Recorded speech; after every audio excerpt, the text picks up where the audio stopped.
Pernahkah kalian bayangkan apabila ingin membeli suatu produk, misal handphone, tetapi belum dipublikasikan atau masih dalam tahap pre-order?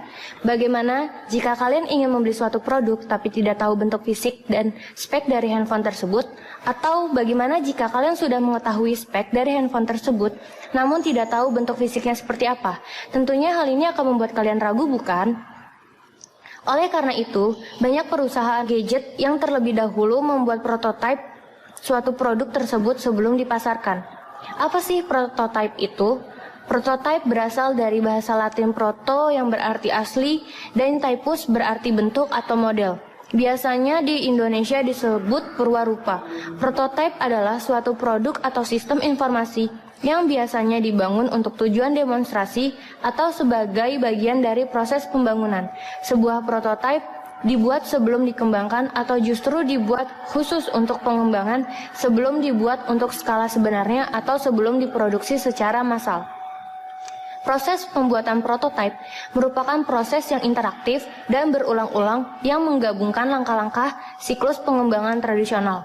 Prototipe dievaluasi beberapa kali sebelum pemakai akhir menyatakan prototipe tersebut diterima. Ada 7 langkah, yaitu yang pertama, pengumpulan kebutuhan. Pelanggan dan pengembang bersama-sama mendefinisikan format seluruh perangkat lunak, mengidentifikasikan semua kebutuhan dan garis besar sistem yang akan dibuat. Yang kedua, membangun prototipe. Dengan membuat perancangan sementara yang berfokus pada penyajian kepada pelanggan, misal dengan membuat input dan format output. Yang ketiga, evaluasi prototipe. Evaluasi ini dilakukan oleh pelanggan apakah prototipe yang sudah dibangun sudah sesuai dengan keinginan pelanggan. Jika sudah sesuai, maka langkah 4 akan diambil. Jika tidak, prototipe direvisi dengan mengulang langkah 1, 2, dan 3. Yang keempat, mengkodekan sistem. Dalam tahap ini, prototipe yang sudah disepakati diterjemahkan ke dalam bahasa pemrograman yang sesuai. Yang kelima, menguji sistem. Setelah sistem sudah menjadi suatu perangkat lunak yang siap pakai, harus dites dahulu sebelum digunakan. Pengujian ini dilakukan dengan white box, black box, basic pad, pengujian arsitektur, dan lain-lain. Yang keenam, evaluasi sistem. Pelanggan mengevaluasi apakah sistem yang sudah jadi sudah sesuai dengan yang diharapkan. Jika ya, langkah 7 dilakukan. Jika tidak, ulangi langkah 4 dan 5. Yang ketujuh, menggunakan sistem. Perangkat lunak yang telah diuji dan diterima pelanggan siap untuk digunakan. Model pengembangan memiliki beberapa kelebihan. Di antaranya, yang pertama, adanya komunikasi yang baik antara pengembang dan pelanggan.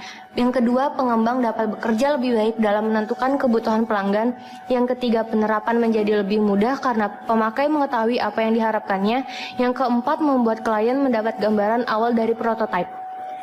Selain kelebihan, ada juga kelemahan dari metode prototipe, yaitu pelanggan tidak melihat bahwa perangkat lunak belum mencerminkan kualitas perangkat lunak secara keseluruhan dan belum memikirkan pemeliharaan dalam jangka waktu yang lama.